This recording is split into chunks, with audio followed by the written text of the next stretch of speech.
Okay, we're live. Coming to you live. This is the workshop that Karen let me set up. Wasn't it you that said I could do this? Didn't we talk on the phone? Or maybe Nancy or whoever it was. Well, whoever she was, she's an angel. And because to be given an hour to talk on the ninth step is my dream thing to do. So. And it's an hour and a half, and so I've expanded it a bit. And we are going to open with a prayer. I just want to tell you what I'm up to here. So I want to, let's just open with a prayer, and then I'll tell you what I want to do. God, grant me the serenity to accept the things I cannot change, the courage to change the things I can, and the wisdom to know the difference.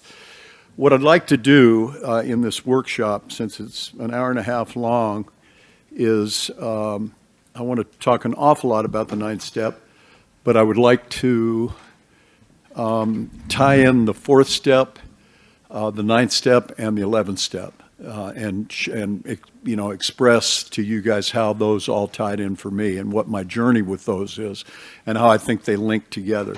And then I don't want to talk to you, rap at you for a whole hour and a half. So for the last half hour, maybe we can have questions or comments. And it's a good thing that we have this mic because we can pass it around. And we'll ask somebody to be a runner. People can raise their hands. And then for the tape, speak into the mic. Is everybody good with that? Okay.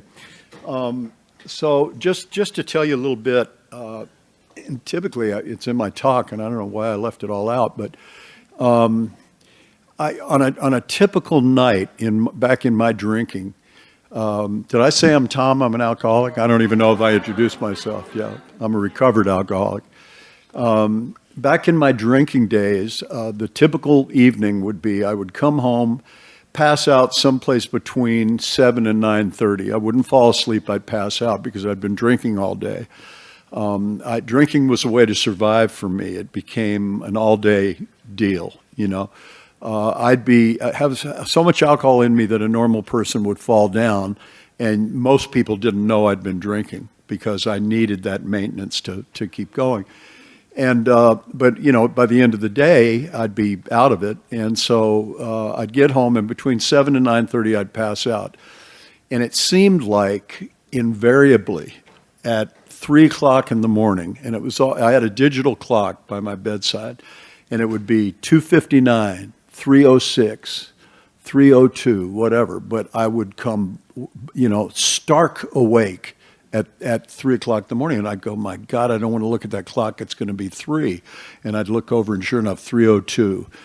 And then I'd be awake for the rest of the night, or most of the rest of the night. And what I would do, I didn't realize until I got to AA that you can take a couple of pops and just go right back to sleep. And plus the warden was there sleeping next to me, so it wasn't really an option. So I would lay there and I would just torture myself all night. And what I would do is I would think about all the things I had done, and not done. I would think about the lies I told my wife. I think about the lies that I told my children, The fact that I would tell my two boys, I'll pick you up, you'll come be with me this weekend, and I'll pick you up at 6 o'clock on Friday night. And I'd get there at 10 o'clock and knock on the door, and my ex-wife would say, I put them to bed hours ago. They sat out here waiting for you. You're drunk. Get the hell out of here, And I'd think about that, pretty lucid at 3 a.m. And I'd think, my God, what must that do to a kid, to a boy, whose father means more to him than anything in the world, and he can't trust him? Who the hell can he trust? And I would think about this stuff. What it was I was doing unconscionable things with a conscience that still worked. Now, if you're a sociopath, which means you don't have a conscience, that stuff doesn't bother you. But if you have a conscience, that stuff eats at you.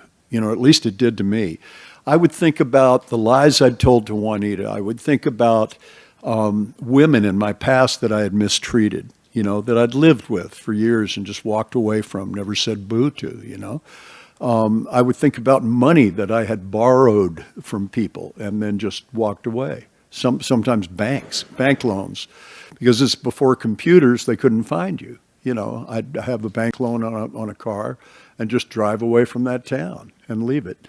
But I didn't forget about it, I'd think about things I'd stolen. I would think about my construction business, how I was overcharging people. I was cheating people in my business. Now, if you cheated me, I'd hate you and I would judge you for it. But I was doing the same thing to other people and trying to live with that. Is everybody with this? You getting a picture of this? F. Scott Fitzgerald said, in the dark night of the soul, it's always 3 a.m. And I talk about it, we laugh and stuff, but people who have gone through that know that's like a torture like none other, And just laying there, just thinking of all this stuff and just hating myself for it, absolutely loathing myself. My theme song, usually I talk about this in my talk, Randy Newman wrote a song called Guilty. And a lot of people have recorded it. Bonnie Raitt did. Bonnie Raitt was an old friend of mine when we were teenagers, but she recorded it, and and so did Randy and a bunch of people. But the version that I always liked was Joe Cocker's version, because it just felt so raw and just like he knew what he was singing. And he said, I'm guilty. Yes, I'm guilty, and I'll be guilty for the rest of my life. How come I never do what I'm supposed to do? How come nothing that I ever do ever seems to turn out right? And I just thought, oh my God.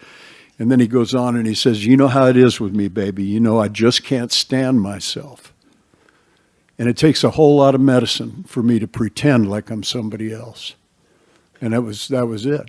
I mean, I heard that and I thought he has nailed my life, that, in a nutshell. So, I do this all night long and then wonder why in the morning I wake up, I'm depressed, suicidal, and have to have a couple of pops of Jack Daniels to get the day going again. You know what I mean? And went on and on like this. It was like living in hell, because it was living in hell, I spoke at the Kentucky State AA convention one time. We drove up from Nashville, where we sometimes live. And there was a big a billboard on the side of the road. I guess the Christians had put it up. Actually, I know it was the Christians, because there was an adult bookstore on the right-hand side and this huge billboard on the left. And it said, hell is real. And I thought, you damn straight, I live there. That's not a theory, that's the truth. So, that's how I came into the program. When I came in '86, and where I lived in Sante Fe, there was a lot of, I don't know how to say it other than psychobabble going on in the rooms. A lot about like how we had been victims, and we were victims of our parents, and we had damaged inner childs that needed attending to, And so somebody told me once, they said, you got to be looking for your inner adult, dude. It's like it would be nice for you to grow up before you die, And which was absolutely true, but it was a lot more fun to look for my wounded inner child, which is what I started doing. And it's no offense to anyone. I'm telling you the kind of culture that I came into AA. And everyone we were all complaining about our parents and how they'd harmed us so irreparably and all of this. My parents were the greatest. They were alcoholics. How they ever kept it together and did the things for me that they did is just unbelievable, looking back on it.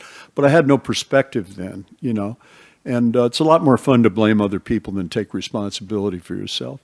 So that was the culture. And if the ninth step were ever mentioned, now listen to this is important. If the ninth step were ever mentioned, someone would raise their hand and they would say, well, my sponsor told me that the step reads, except when to do so would injure them or others, and explained to me that I'm others, and so if it's going to hurt me, I don't have to make the amends. That's absolutely wrong. That's the worst bullshit I ever heard in Alcoholics Anonymous. And I've heard a lot, but that takes the cake. That's the one that will keep you enslaved. Remember, this is called Freedom Road, right? The road to freedom. How free do you want to be? How free do you want to get? So I was talking to one of my early sponsors, and his name was Ray. And I said, Ray, a lot of the crimes and things I did, there's a statute of limitations on those. And he said, yeah, that's right. He said, but there's a problem with that, and that is the subconscious knows no statute of limitations.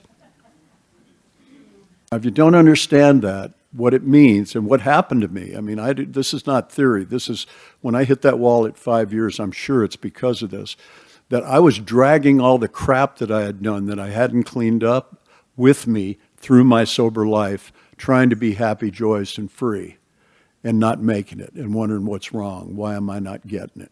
Why am I missing it? So when I went up to that year was Breckenridge, but it's up in Colorado the last full weekend in July. It's our home conference. It'll be 25 years running that we go this year. And when I went up there and I heard these people talking about making amends to people who had really, it seemed to me, harmed them a lot more than they ever harmed those people, okay?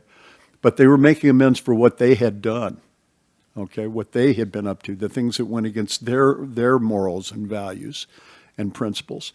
And I could tell by talking to them that they had a level of freedom that I did not have, and most of the people in my meetings didn't have, because they just weren't doing this stuff, okay? The other thing they talked about was how in the 8th step it says, became willing to make amends to them all. And they were very keen on the idea of finishing all the amends that you currently know that you have, that you can do, okay? Like doing all of them, not just, there's a lot to this, and I'll talk a lot about it, but I'd never heard that. People in Santa Fe were saying, well, you just do what you can. It says wherever possible. If they pop up, you can make amends to them. These people were chasing people down, and we're talking 1993. Clint Hodges, if you ever heard of him, he was the one that really got me excited about that. He's the late, great Clint Hodges. And so anyway, now things have changed. I mean, in the modern day, things are even different, than they were back then, because you know how we know that God wants us to finish all our amends? It's a good answer. The internet, hallelujah, of course, right? Uh-oh.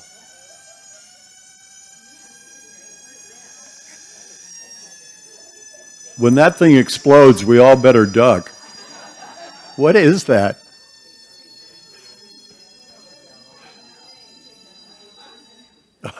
Thank you. Yeah. It's okay, James. Somebody got excited about amends. So here's the deal with the internet. Back in the 60s, right, and I was running with all these, pinko types, we were all very concerned about our right to privacy and how it was being invaded. Well, we lost that. Okay, that's gone, and we'll never come back unless the internet blows up or something. But there is no more privacy, and that's if you're criminal or if you got something to hide, that's a worrisome thing. But if you got nothing to hide, who cares? I don't care what anybody knows about me. I'll tell you anything there is. I'd fist up with anybody in this room. I won't put it on tape because it's not the. But I would sit and tell anyone in this room everything about my life. So consequently, if you're not worried about that anymore, you can find anyone on the internet. And if you don't find them, there's probably a reason. It's probably that the timing is not right. And in that case, we were taught to keep our 8th step alive, and you'll know intuitively when the time to do it is. And I want to talk about intuition. So AA 101. It's not them. You heard it this weekend, right? I think Brenda said it. It's not them. It really isn't them. Because if it is them, I'm screwed.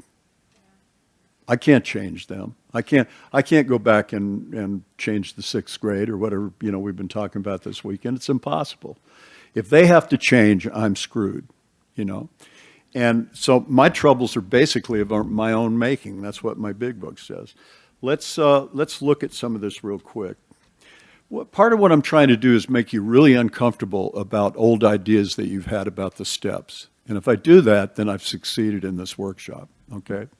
Get you to think, I was taught by my mentor, Don P., up in Denver, that there is a prayer, and it's gone through the fellowship, through both fellowships and through NA and a lot of other fellowships. It's not in any of our literature that I've ever seen, and it came out of Don's living room in 1982. And it's a prayer that goes, God, please allow me to set aside everything I think I know for an open mind and a new experience of all these things.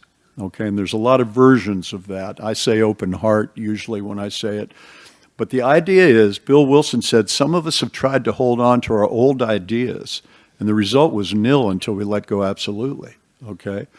And so the idea is, how old does an old idea have to be? And can I be fettered, which means tied down by my old thinking, my old ideas? Okay? I don't know if Juanita will mention her, but a strange course of events, we both had the same sponsor for a period of time. She sponsored her in Al-Anon and me in AA. Her name is Mary Thayer, and she's just one of the wisest people I've ever met. And she told me, she sponsored me for 7 years, and then she fired me because she had told me I needed to get a man when she took me on, and I said I would, but I never intended to. And at 7 years, she said, time's up, and that's how I got Don Pritz for my sponsor. But at any rate, she said to me, I was 3 years sober, and she said, I've been here a while. She had gotten sober in Los Angeles in 73. And she said, I've been here a while, and I've seen them come and I've seen them go, and you grow or you go. And I believe it with everything in me 30 years later. So that's the deal. And in order to grow, I can't keep having the same experience over and over and over. I have to have new experiences, and I have to have a new perspective on those experiences. Okay, so that's what we're trying to do. So on page 61 in the book, it says, it's talking about the actor who tries to be the director, but he ends up being a producer of confusion. And it's talking about the selfishness and self-centeredness of the alcoholic, okay? And it says, is he not really a self-seeker even when trying to be kind? Is he not a victim of the delusion? The delusion meaning believing a lie, okay? That he can wrest satisfaction and happiness out of this world if he only manages well. That speaks to Al-Anons too, doesn't it? We always say in our workshop, we say that the alcoholic war cry is, where's mine? But the Al-Anon war cry is, I was only trying to help.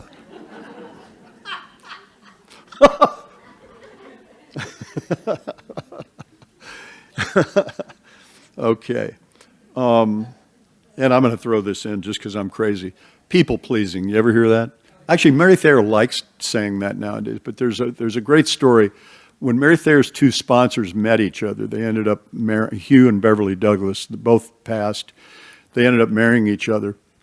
They met at a meeting in 1970, and Beverly was going, well, I'm just a people pleaser, and it's a really bad character defect. I'm just a people pleaser, and I want to please people, and it's just a horrible character defect. And Hugh, in the middle of her share, cut her off, and he said, come off it, lady. Call it what it is. You're an ass kisser, and you know it. Okay? Which doesn't sound as nice as people pleaser, right? But in truth, I mean, and AAs and Al-Anons, because this, I think it applies across the board. Ask yourself, did I really care about their pleasure? Was that really what I was up to? Or was I trying to get mine? See what I'm saying? And what I got out of this is I'll do anything it takes to get what I want. I'm like a little kid. I want what I want when I want it. And unfortunately, when I get it, I'm like a little kid because I don't want it anymore. The shine wears off, right? But I want what I want when I want it, and I'll do anything to get it. And that means I'll stick a pistol in your face or I'll kiss your ass, and I don't care which. If you're pleased by what I do, great. I don't really care. I'm trying to get what I want. I'm a self-seeker even when trying to be kind, okay? I think it's important. Am I not, and what we do with this is when we read the big book is we personalize it. We put it in the first person singular. And then it's a whole other experience. I'm not reading about some dead guys from the 30s. I'm reading about Tom Ewell and his selfish, self-centered ways last week in Santa Fe, okay? You follow me? We're getting to what's real. Am I not, even in my best moments, a producer of confusion rather than harmony? okay, by the things that I do, trying to get my way. I step on your toes. You retaliate, and I blame you for it. But I stepped on your toes, right? That's what my book says. Selfishness, self-centeredness, that we think is the root of our troubles. I wasn't even going to read this, but now that I am reading it, I will. Driven by 100 forms of fear, self-delusion, self-seeking, and self-pity, we step on the toes of our fellows, and they retaliate. Sometimes they hurt us seemingly without provocation. There's a story that we tell, I think of two little kids up in northern New Mexico, two little Hispanic kids, two Chicano kids, and they're at grandma's house. They're cousins. And the one, punches the other or pinches him or something. And the other kid hits him back, and they get going at it. And grandma comes in and says, "What are you doing? Stop that. Who started this?" And the one kid goes, "I didn't do nothing. And he hit me," right? Well, of course he did. He pinched the kid, he got it started. Seemingly without provocation. I didn't do nothing. It's not my fault. That's the story of my life, okay? So, but invariably, which means always, we find that at some time in the past, we've made decisions based on self, which later placed us in a position to be hurt. I set the thing up. That's what I'm trying to see in a four-step, is how, in resentment inventory, is how I got the ball rolling somehow or another. Sometimes things happen to me, and I just copped an attitude about it and carried that attitude throughout the rest of my life. Okay? I mean, I didn't have to do that. I could have said, well, that person's a jerk, and left it at that. But instead, I wrap something around it, and I get an attitude about it, and I carry it on and on. Okay, so our troubles, we think, are basically of our own making. They arise out of ourselves, and the alcoholic or the family member is an extreme example of self-will run riot, though they usually don't think so. Above everything, we alcoholics must be rid of this selfishness. We must, or it kills us. That's pretty final, huh? And I think for family members, it can kill you slowly. I talked about our Arbutus this morning, and she used to talk about how the family illness of alcoholism physically kills people. Heart attack, stroke, cancer. I mean, she used to go on and on about this, and she had long examples of this, And Juanita will talk about that too, probably in her talk.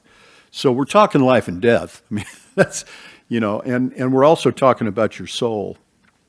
Let's see.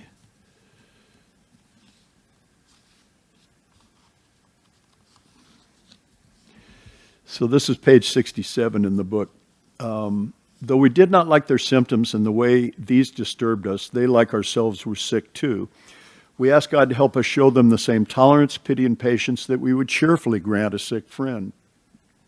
When a person offended, we said to ourselves, "This is a sick man. How can I be helpful to him? God, save me from being angry. Thy will be done." These are prayers that break me off of my former position before I start writing about where was I at fault. Okay, now here's one just to make you fidget in your chair a little bit. You might hear people in meetings, I'm sure you have, say, "Then I was willing to look at my part. Then I wrote about my part." Okay, think about this just a second. If I'm saying my part, does that not refer to them having done something wrong as well?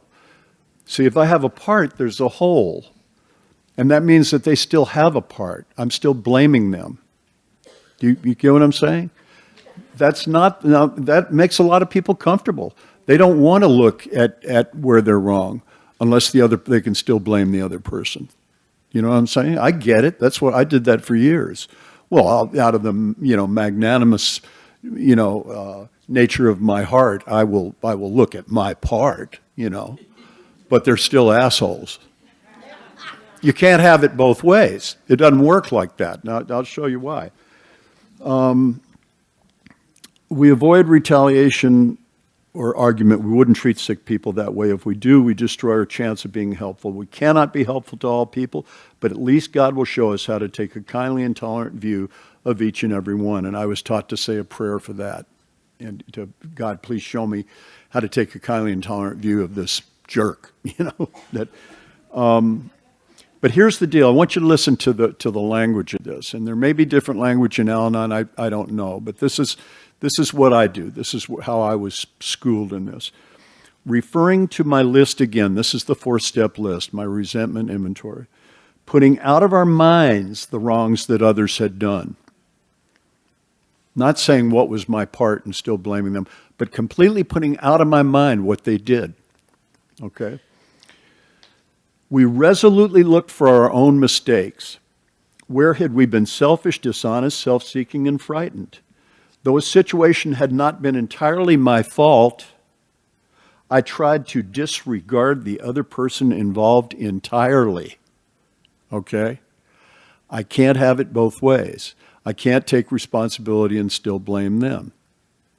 I can, but it's not going to work, and I'll show you why. The inventory was ours, not the other man's. When we saw our faults, we listed them. We placed them before us in black and white. We admitted our wrongs honestly and were willing to set these matters straight. So my sponsor, Don Pritz, who I think was the greatest AA that ever lived, but I'm kind of prejudiced. James knew him very well and loved him dearly. He passed away in 2005. I said to him one time, look, Don, you always make this big deal about what was my part and how that's not what the book says, and that we have to completely, set aside what they did, not even think about what they did, and look solely at our responsibility and what we did. Why is that such a big deal? I mean, it's just, who cares if you say part or where I was at fault or what? Like, really, isn't it semantics, and what difference does it really make? And he said, I'll tell you what difference it makes. If I'm looking at what was my part, then I'm saying they still had a part. And if I go to make amends to them for my part, and they don't come back with something, give me something back about their part, then I'm pissed off all over again. And it didn't work. Do you get that? Does that make sense? Okay. So it's never say what was my part from here till eternity, okay? Bless you all, my children. Just don't do that. Don had lost a finger in a go-kart accident, and he used to go, this is for my half-assed friends. Okay, but I digress. Just bear with me. We're getting there. We're getting there. So what I do is I do a rigorous 4th step. And, I don't know if there's people in here who have never written inventory. So many people, the whole, deal that comes down in AA is, oh, the 4th step. Oh, I don't want to go there. And people balk at the 4th step and get drunk and die. They do. Okay. It's not an exercise in self-flagellation. It's not an exercise in guilt and shame. That's not what it is.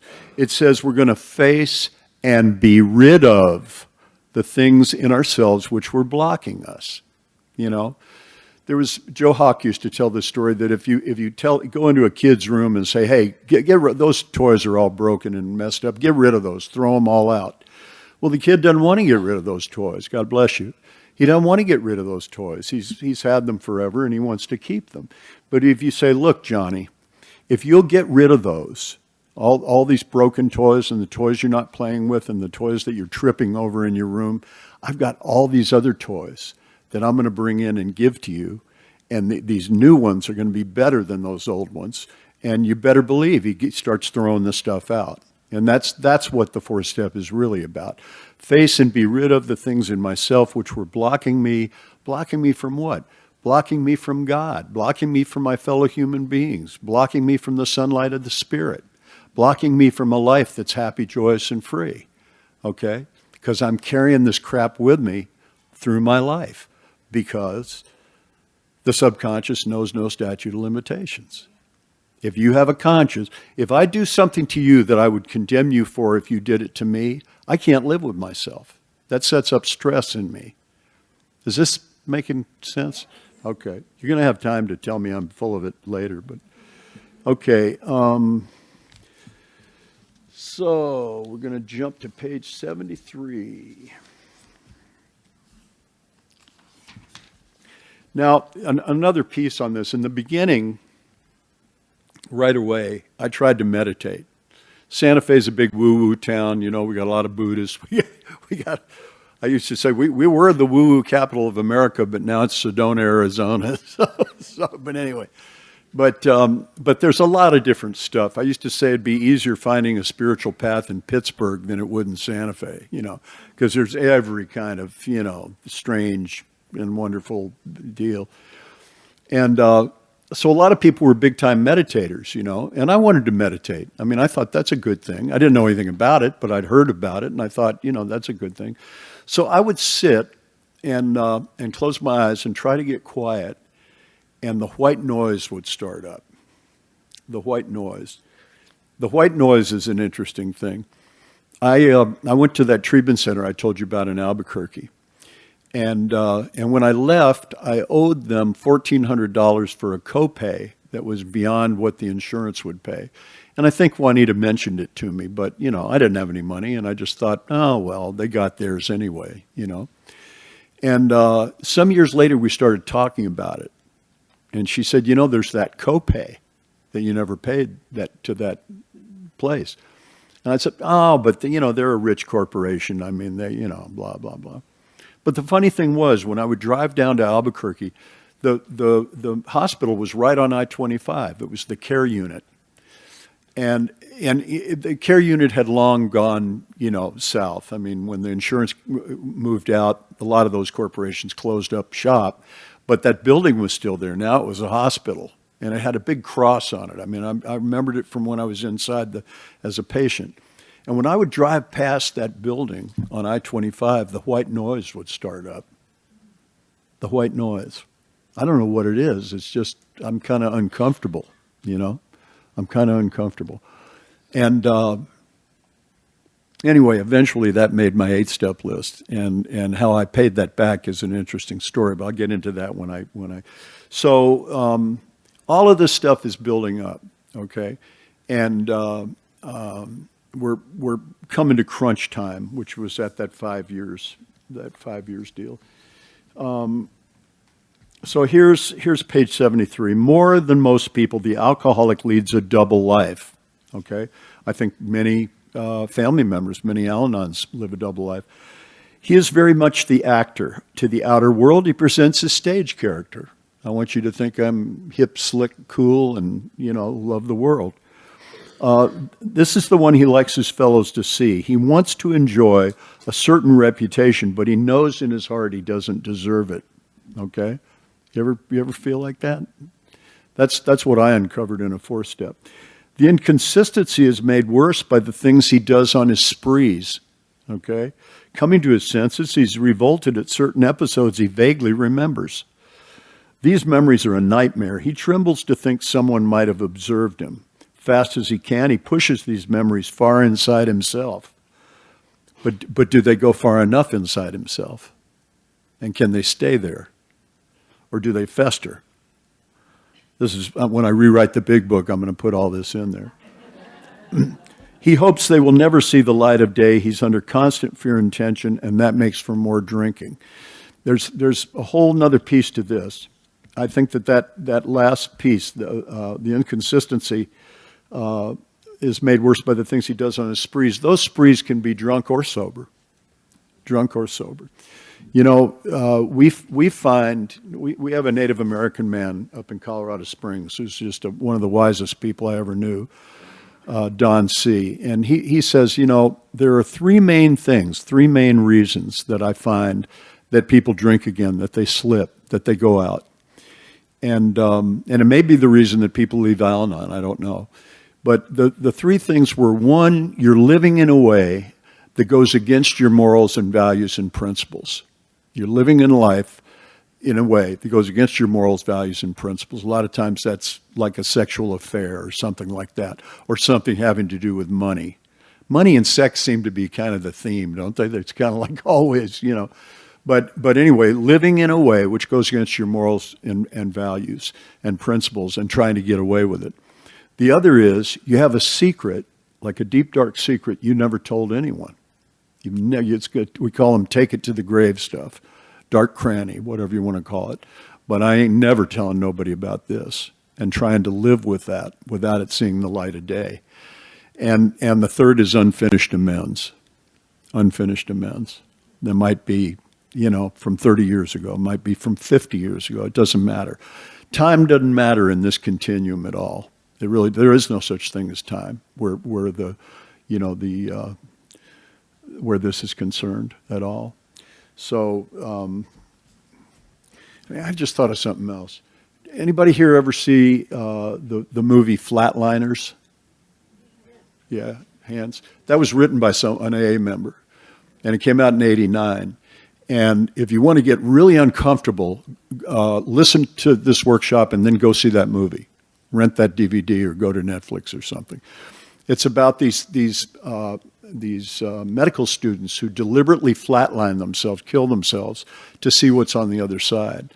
And what comes up is unfinished amends that goes way, way back, and it's in there, it never left. So anyway, the path to, yeah, and Julia Roberts, yeah, that one. Okay, there's a little kind of a death threat here. I wasn't even going to read this on 73. We must be entirely honest with somebody if we expect to live long or happily in this world. And I think this is in terms of the fifth step, but I think it's just true. I mean, I have to 10th step and remain transparent, or I start hiding stuff again. I get into that gray area again where I'm hiding stuff. Okay, 76.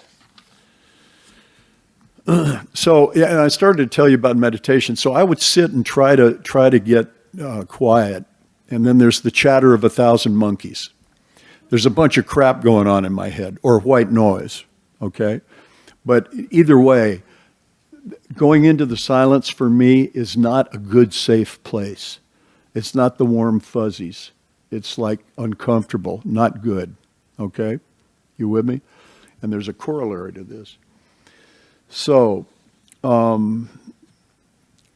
page 76, we have a list of all persons we've harmed and to whom we are willing to make amends. We made it when we took inventory. That's the 8th step.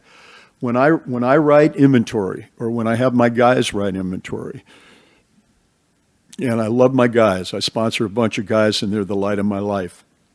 When I have them write inventory, I have one page, and at the top of it, we put harms. That's the title.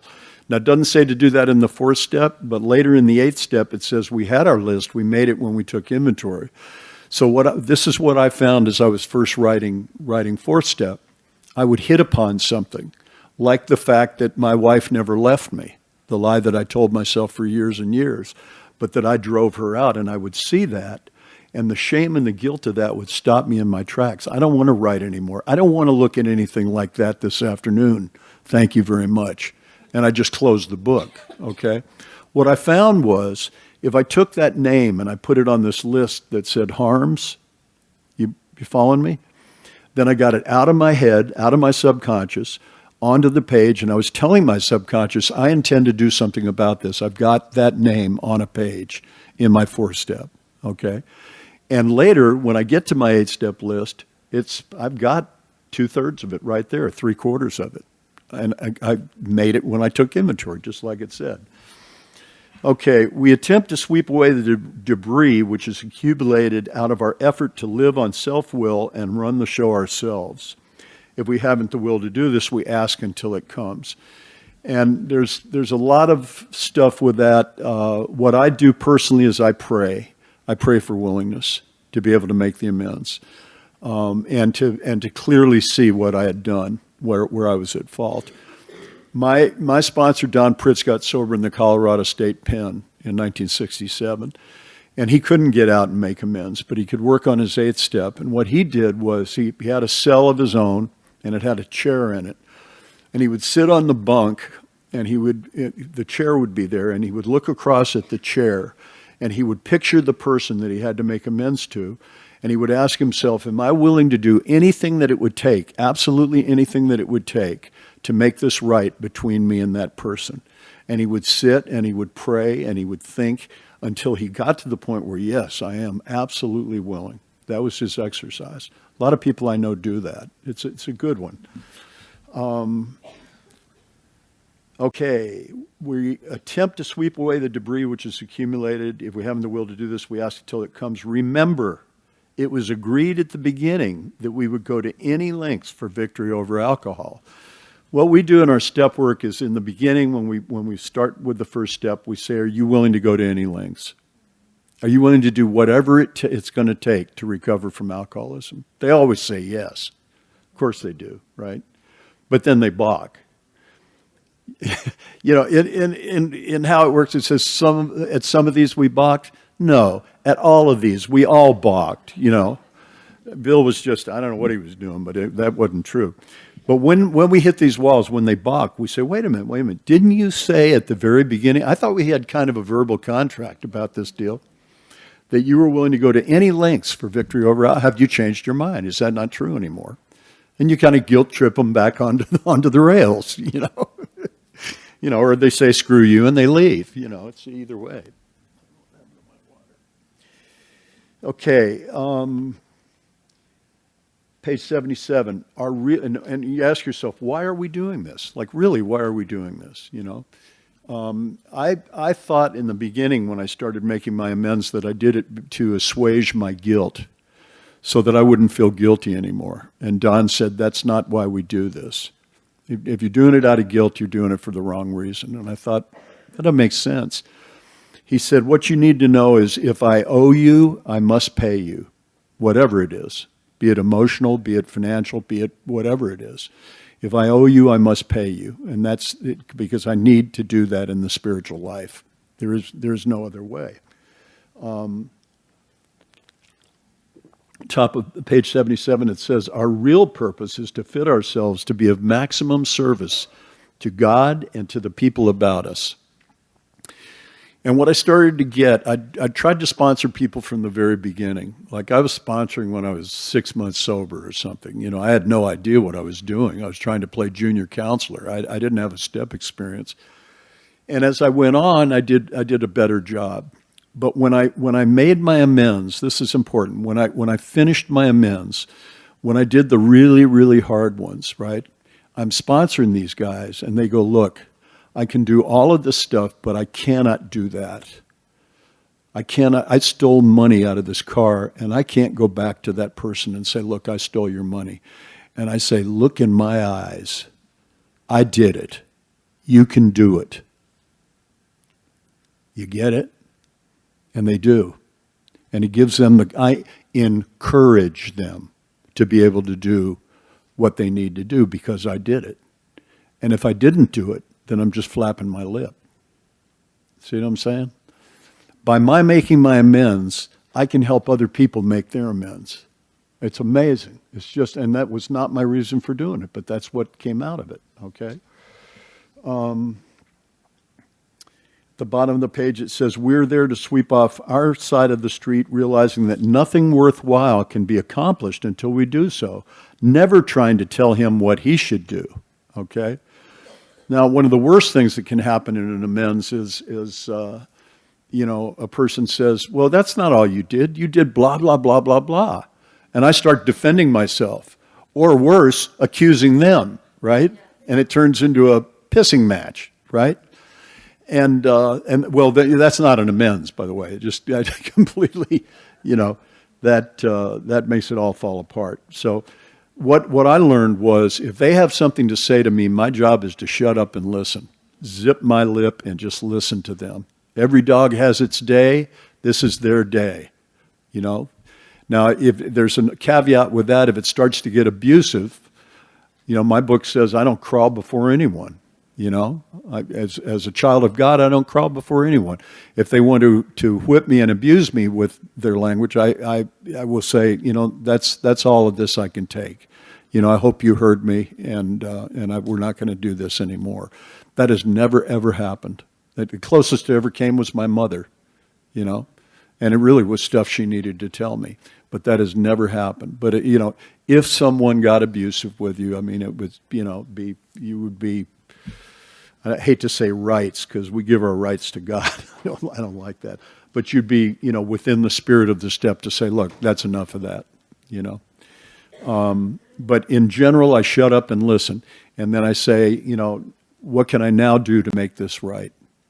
After they've told me whatever other harm it was that I didn't mention. And then I shut up and listen, and I'm willing to do it, Don Pritz used to say, most people want to be kind. And if you don't go on the muscle with them, you'll be amazed how kind most people are. Not the whole world, not everyone. But most people want to be kind. And I don't know if you've ever seen a dog fight where one dog finally gives up and they expose their neck. Well, usually the dog on top does not go for the neck. And that's how I think of it when I make these amends. I go in, hat in hand, saying I was wrong, and I've never had anyone jump me for that, and take advantage of that vulnerability, ever. Never have. Okay, where else are we going? Oh, I got to hurry up.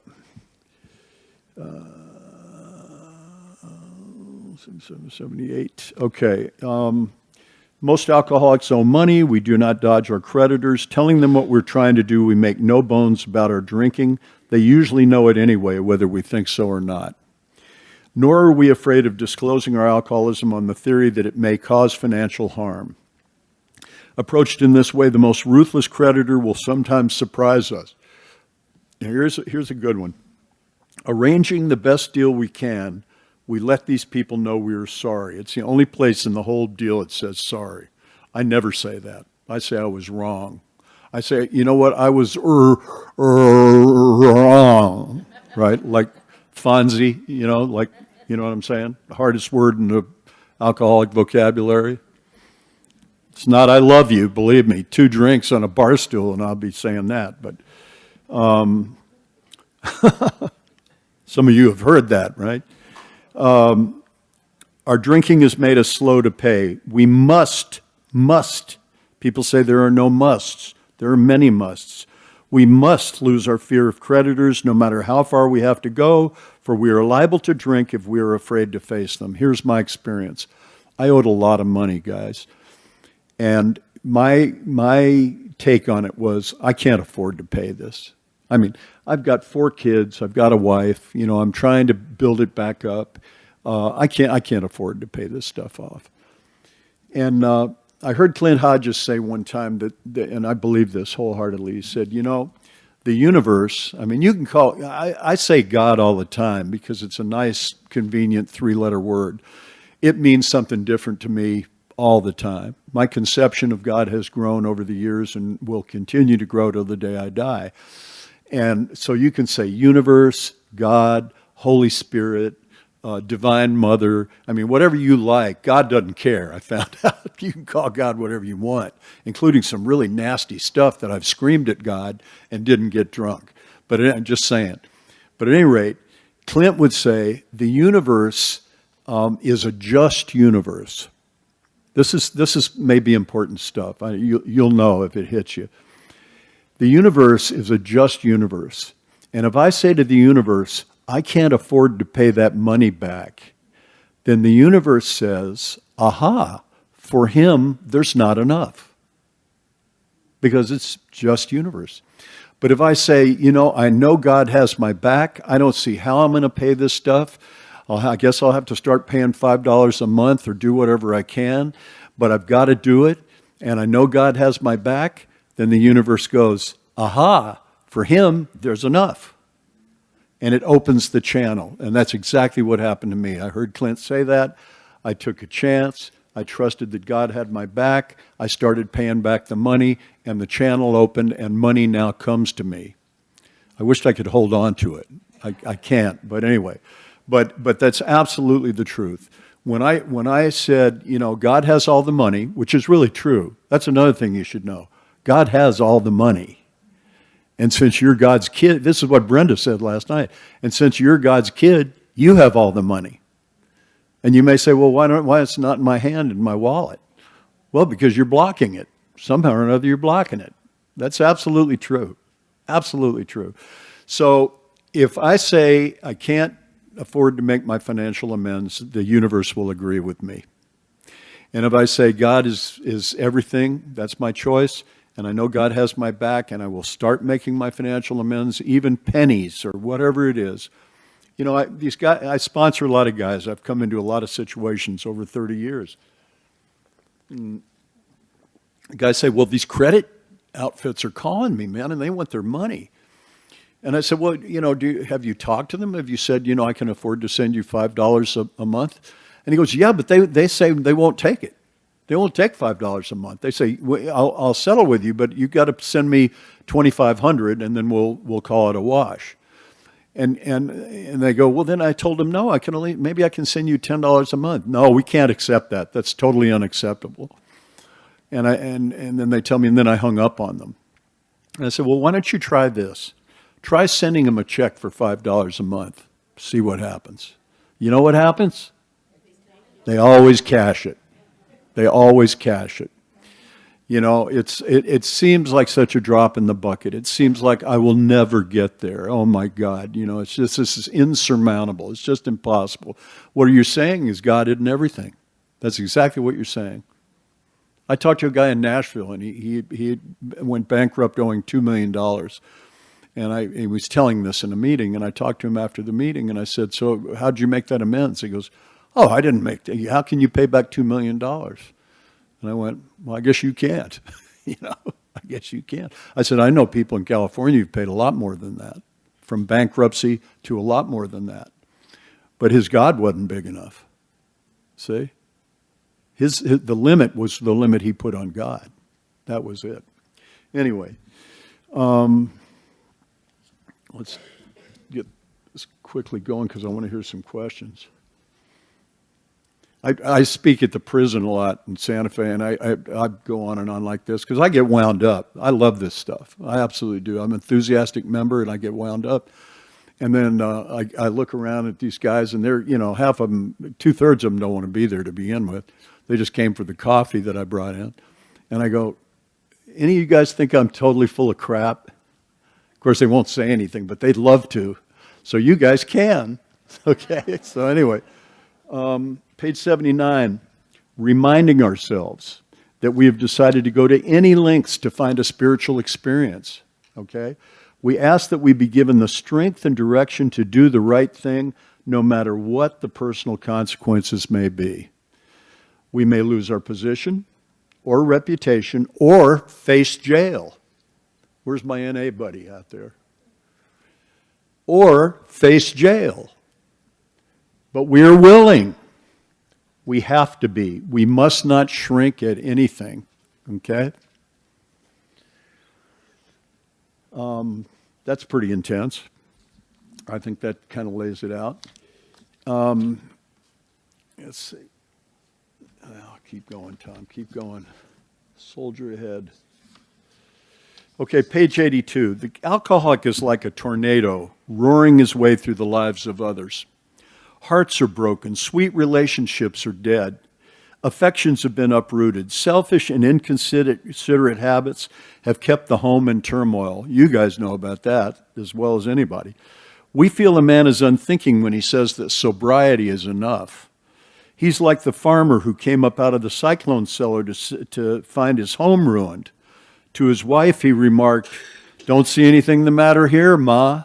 Ain't it grand the wind stopped blowing?" That's what Juanita and I use on each other all the time. Oh, she'll go to me, "Oh, ain't it grand the wind stopped blowing?" I go, "Okay, I get it." Yes, there's a long period of reconstruction ahead. And here's what it says. We must take the lead. And the guy looks at me and he says, "Do you know what that means?" I said, "Yeah, we in Alcoholics Anonymous and Al-Anon must take the lead." He goes, "No, you must take the lead." That's what it means. A remorseful mumbling that we're sorry won't fill the bill at all. That's what it says. Okay, the spiritual life is not a theory. We have to live it. This is not stuff. You know, I grew up in the Southern Methodist Church, and you'd go to church, and you'd hear great stuff, and man, you'd come out sometimes with tears in your eyes, and it was just so inspiring. But it all seemed like theory to me, you know. In real life, it's a whole other thing. Well, this is not theoretical. Don Pritch used to say the spiritual life is an extremely practical life, and it gets the job done. Eh? It's not pie in the sky. It's not our heads in the clouds. It's a practical way to live your life. That's exactly what it is. It's not a theory.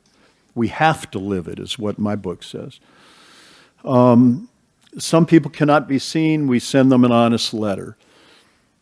There's people that you cannot find. And I wished, instead of doing like a big book thing, I wished I had just shared experience after experience. But I have, okay, I'll tell you a story.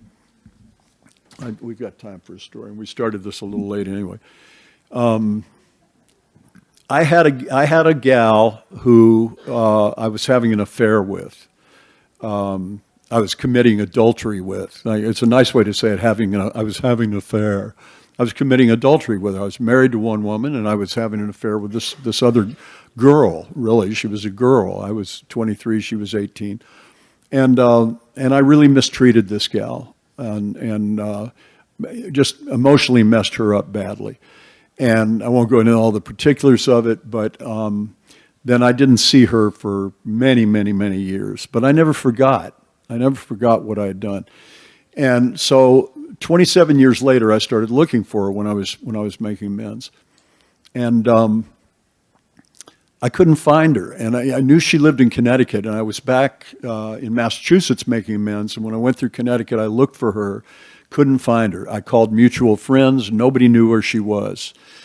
Someone had heard she'd become a therapist, and which I like to think I helped her along that career path, But anyway, and that she'd had some trouble with a client, and maybe now she was unlisted or something like this. And I'm praying like crazy, and I thought, God, what's up? It's like I'm really here, willing to make this amends. I've been praying like crazy. I'm even in the state she lives in. What's going on? What's up? And it was just no answer. And I went home and back to New Mexico, and I was thinking one day, and I thought, well, I haven't seen her in 27 years, but I remember the high school, the private high school she went to in Troy, New York. I mean, it's like, what? I can't remember what I had for breakfast yesterday, and I remember something from like 3 decades past, right? And I thought, I wonder if they have like an alumni association or something like that. I mean, one thought led to the next. So I went online, because you find everything now that we have, the internet, everything's possible. I go online and I find the school, and I find that they have an alumni association. There's a phone number. So I called the phone number and I talked to some lady, and I said, I'm looking for so-and-so, and I wondered if you could tell me if she's part of your alumni. And she said, well, I couldn't tell you whether she was or not.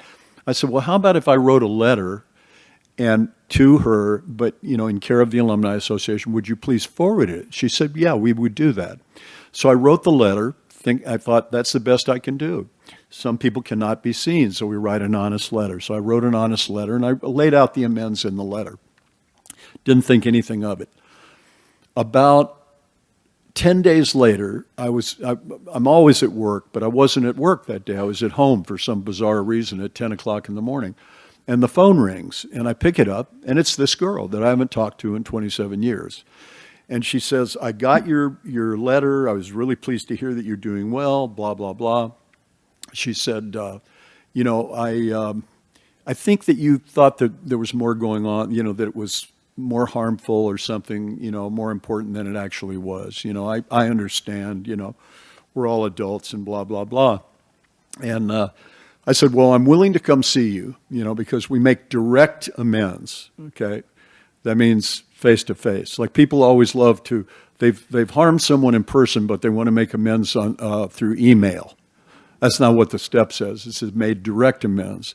I was taught I make the amends based on how I did the harm, okay? Kind of in the same deal, unless they don't want to see me, which is fine.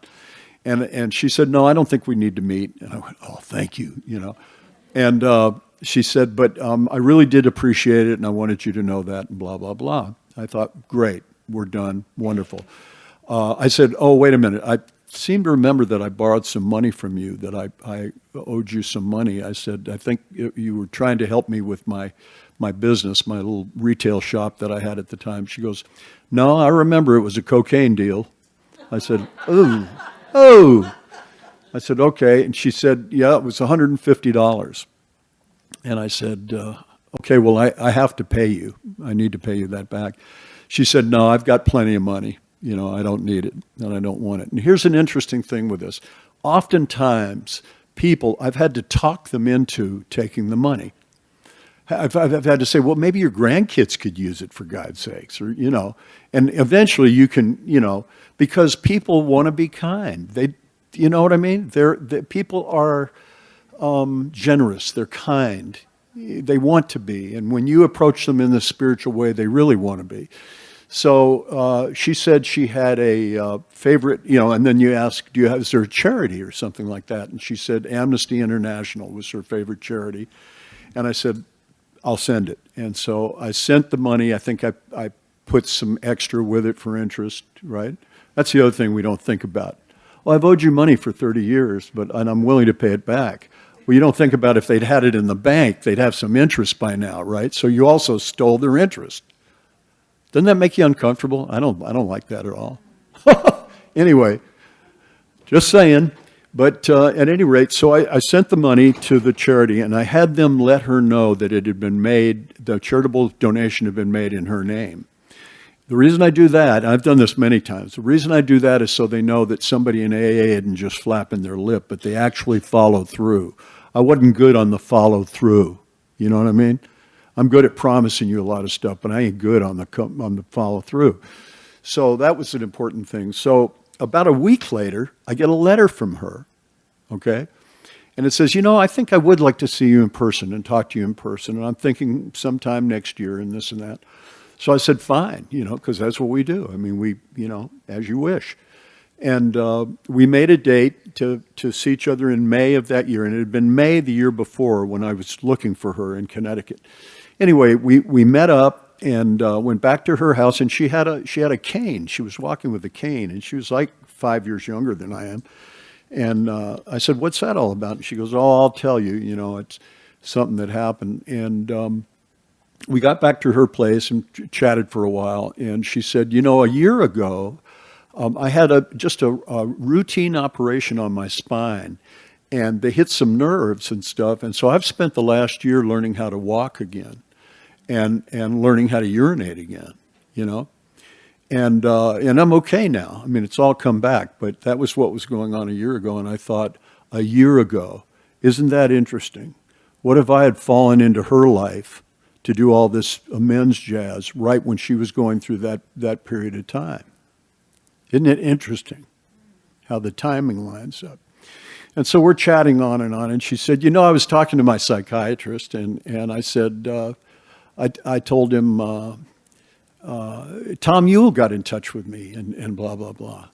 And he said, Tom Ewell got in touch with you? And I mean, it's just a throwaway line, right? And then I thought to myself, it wasn't that big a deal. You know, I thought it was a much bigger deal than she did, but her psychiatrist knows my name, and we haven't seen each other in 25 years. You better believe it was a big deal. You know what I mean? And there's no small deals, and there's no small amends. Anyway, so that white noise was gone. Whoa, got to catch up with this. Okay. Page 69. Now I want to talk a little bit more about meditation. So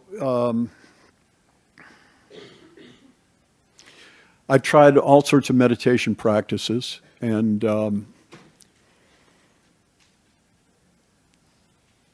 I couldn't really get a discipline going. You know, it talks in the 11th step about a discipline, and I really couldn't get one going. And so a few years ago, it might have been 10 years ago, I was praying to be given a discipline, a meditative discipline. And I won't go deeply into it because we're going to run out of time, but I heard a voice say that it's in your backyard. And down in Albuquerque was a thing for 12-step people of all stripes. It was, and it was on this practice called centering prayer, and which kind of comes out of the Catholic tradition, and it's very, very simple. It's akin to Vipassana meditation in the Hindu tradition, and what it is mindfulness, and I guess one way I think of it as a living, like a active third step, because I sit in the silence and let God cook me. And what I say before I sit there is, I consent to your presence and your action within me. And then I sit and try to stay in the present moment. See, Don taught me that God only exists one place. Oh, I didn't do it. There, you missed him. He was right there. Oh, there he goes again. You know, that God only exists in the now, right now. That's the only place God exists. That's the only reality that there is. Everything else is not. And so the practice is to sit in the now, sit in the present moment. When the thoughts invade, I have a word that I say, and it brings me back to center. And that's the deal. The people who are proponents of this, and a lot of 12-step people are using this all over America and other countries. I met a lot in Australia that we're doing, because it's so simple and it's kind of right up our alley. You know, it's kind of. But one of the places that this comes from is that Christ in the Bible apparently said, "When you pray, do not pray as the Pharisees, but instead go into your inner room, and there." In secret, pray to your Father who in secret will reward you. And what these guys were pointing out, they were priests that do this. Father Thomas Keating, you might have heard of him. Father Richard Rohr were the two presenters. And they said, you know, in Jesus' time, most people didn't have their own room. A lot of people didn't have houses. They lived in tents. But the ones that had houses, they didn't have their own room. And they weren't talking about the broom closet. They were talking about your inner room. And in our big book, it says we found the great reality deep down within us, capital G, capital R. In the final analysis, it was only there that he could be found, okay? What are they talking about? What are they talking about? So what they believed was that Christ was a big-time meditator, basically. Like, what's he doing in the desert for 40 days and nights? He ain't playing pinochle out there, you know? And then the idea of the devil came to him and all that. Well, if you sit long enough in this thing, the dark side will come up and you'll stare it right in the face. That's part of what happens. Okay, so they were saying that this is old ancient, like first century Christian stuff is what it is, and it really appealed to me, and I started doing it. And what I found was when I finished all my amends, I could sit there, and sometimes I'm at perfect peace and ease, okay? Because that white noise is gone. It's just gone. The chatter of 1,000 monkeys has gotten down to about 3, which is pretty good for a guy like me, you know, for who's ADD to the bone, you know. And so anyway, just finishing up with this. Are we 10 minutes? 10 minutes left? Oh, okay. Well, maybe the questions won't make it onto the CD. But maybe they will. Let me tell this one because I really like this one. I used to like to rip off old ladies. I don't mean like with a gun and stuff. I would just set up deals with old ladies, and I would, you know, not come through because they were easy marks. And there was this lady in Santa Fe who I'd done some work for. And she knew I needed money, and so she commissioned me to build her a coffee table. And this lady, I didn't know her name. What I knew her by was Tante, is what they called her, which I guess means aunt in German or Dutch or something. And she had what we used to call a nursery school, I guess daycare now, right? And she took care of all these little kids. And what I heard was that if the parents didn't have the money to pay that month, Tante just kind of washed it off. It's like she didn't worry about it, you know. And so that's the kind of person she was. And it was $75, and unfortunately, she didn't know that you don't pay an alcoholic junkie up front for the work, right? You wait and pay him later. Well, Tanti never saw that. She never saw that table, coffee table. Thanks. and and she lived on the street, Declovina Street, and I always remembered that. Okay, and she must have been late 70s when this all took place. So, I think about it once I get sober, and I think, well, I was a real sick guy. I mean, you can't hold that against me and stuff. But when I see that Declovina Street, man, that white noise starts eating at me, what I did to this lady. And I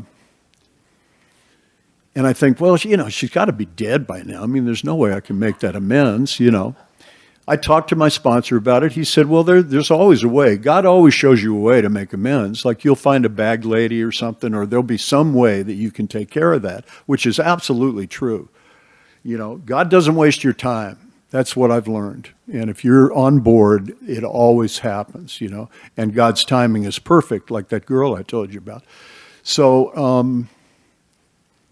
I'm thinking, okay, well, maybe a bag lady, I don't know what, but, I felt, kind of stuck in my tracks. And it was shortly after that I got a call from a lady in my home group. We called her Little Old Patty. And she'd had a fence blow down, and she wanted I'm a licensed contractor, and she wanted an estimate from a licensed contractor so she could get the insurance. She said, I probably won't have you do the job. I said, don't worry, I'll give you an estimate. And she said, well, let me fax you, all my stuff. And I said, well, what street do you live on, Patty? And she goes, I live on Declovina Street. I said, Patty, that's interesting because I owed an amends on Declovina Street, and I don't know how I'll ever pay it. And I said, it was to this woman, her name was Tanti, and she goes, I've heard that name. I don't think she's alive anymore, but she goes, in fact, I think I know her daughter, and I'm not sure which house she lives in, but about once a month I see her walking her dog. And I said, well, Patty, I'd really appreciate it if you would talk to her daughter and just get her information. And she said, I will. And she said, by the way, Tom, she goes, I don't drive at night anymore. Would you possibly give me a ride to the meeting tonight? I said, sure, I will. So I went and to pick Patty up. And as I drive up her driveway, she's talking to some woman who's got a dog on a leash, who she doesn't see but once a month, right? Patty goes, Tom, you won't believe this. This is Tanti's daughter. I go, oh, well, I'm very glad to meet you. I've got some things to talk to you about. Could I meet you and talk to you? I knew your mom. She says, sure. So I go and I meet with her, and I said, look, I ripped your mom off. There's no way any other way to put it. She gave me $75 for a coffee table, and I was absolutely wrong to not have done what I said I would do. And, I'm here to try to make it right. I'll build you a coffee table. I will. She goes, no, I don't need a coffee table. And I go, thank you, God. Thank you.